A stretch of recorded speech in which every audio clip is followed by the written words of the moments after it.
All right, with us now, CNN political commentators SE Cupp and Republican strategist Rina Shah. Good to see you both, ladies. All right, Rina, you first. 6 days to go to the South Carolina primary, and Nikki Haley is really in need of a win. If she doesn't pull off South Carolina, is Michigan even a factor? It absolutely is a factor because South Carolina, while it is her home state, is a place where it would be a huge, huge morale boost. It would give her that momentum that we often talk about, but it's not necessary. I am concerned about the delegate math, and I am concerned about Super Tuesday. So I'm one of the people saying that she should stay through Super Tuesday because, as we know, coast to coast, lots of races, some are winner takes all. But after that date, the way I see it, it becomes mathematically impossible for her to win the nomination in a very, very conventional way, of course. But here we are in this moment where it is looking dicey, and her campaign recognizes that. So I'm not surprised to hear her sort of really peel back the veneer sometimes of her of this very fancy, traditional conservative. She is starting to go for the jugular more. It remains yet to be seen whether that is going to be impactful. But again, there is a strong camp of folks, including former Congresswoman Liz Cheney, that believes, like me, she should stay in through South Carolina, past South Carolina, and into Super Tuesday to see what happens there. All right, in SC, you just heard Isaac Duvier's reporting, Vice President Kamala Harris, she's not worried about losing to Trump. Instead, she's worried about losing to the couch. A similar sentiment shared by a radio host, Charlemagne. Listen. The crooks are the Republicans, the cowards are the Democrats because they don't fight hard enough on anything. And, the couch is voter apathy. And, that's who everybody is up against in 2024. And right now, it feels like the couch is going to win. All right, so SE, perhaps this isn't just a Democratic problem. Do you think the couch is a big problem for the Republicans as well? I mean, if we're looking at the two primary states that have voted, Iowa and New Hampshire, that's not a factor. We've had really high turnout in both of those states. And I think while a lot of people are coming out to support Trump because his base is pretty active, I mean, 40+% of the Republican Party is coming out in support of someone other than Donald Trump. In Iowa, it was 49% voted for someone other than Donald Trump. And in New Hampshire, it was 40% voted for Nikki Haley.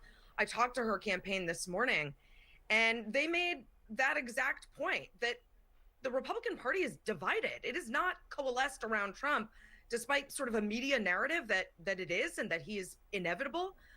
Rina's right. I think she's looking to stay in for the long haul. And as long as she is reaching that sort of 40% threshold, there are buyers for Nikki Haley. There are buyers and voters. There are buyers and donors.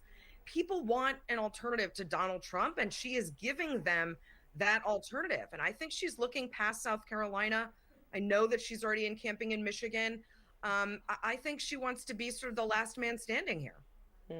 Okay. And this morning, Donald Trump, he posted about Alexei Navalny's death, but, he has yet to condemn Navalny's death or be critical of Putin.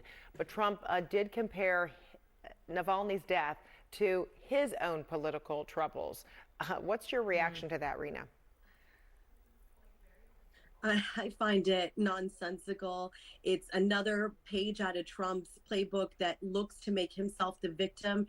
This is a Republican Party that, again, sort of traffics in fear. And what he's doing by picking up the Navalny note is saying, be fearful of what they're going to do to you if you're a dissident from somehow the Biden administration. Look, he doesn't understand that communicating this way is entirely anti-American, frankly. I mean, let's just call it what it is. This is a former president who's now hawking sneakers for money.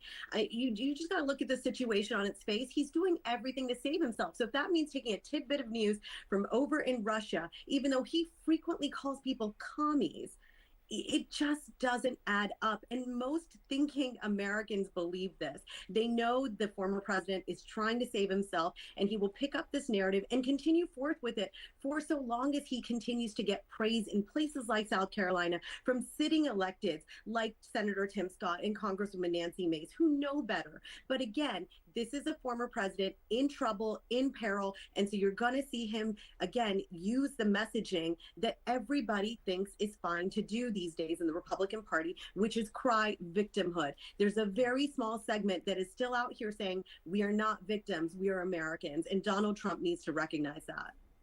And SE, speaking of those sneakers, I mean, he did launch these gold sneakers, and they reportedly sold out within hours after, he was hawking them. Your thoughts? I mean, is this about, just appealing to people? I mean, he's all about branding. I mean, certainly that's not the kind of money that's gonna help in, his penalties, $355 million court penalty. Yeah. And that's just one, right? Look, Donald Trump has been grifting off of the backs of his own supporters for years and years, lying to them. Remember, the fundraising to stop the steal. He was asking his own supporters to give him money so he could stop the steal of his own election. Well, he used that money to line his own pockets. Some of it went to Melania's makeup artists. I mean, he is always using his supporters, many of whom have, gone to jail for Donald Trump because of January 6th. He doesn't care about his voters and his supporters. He just wants their money. He'll take the RNC's money to pay off his own legal bills. I mean, it's crass, it's gross, but it's a grift. And you have to wonder when Trump supporters are going to realize that they're being used in this manipulative way. All right, we'll leave it there for now. SE Cupp, Rina Shah, great to see you both. Thank you.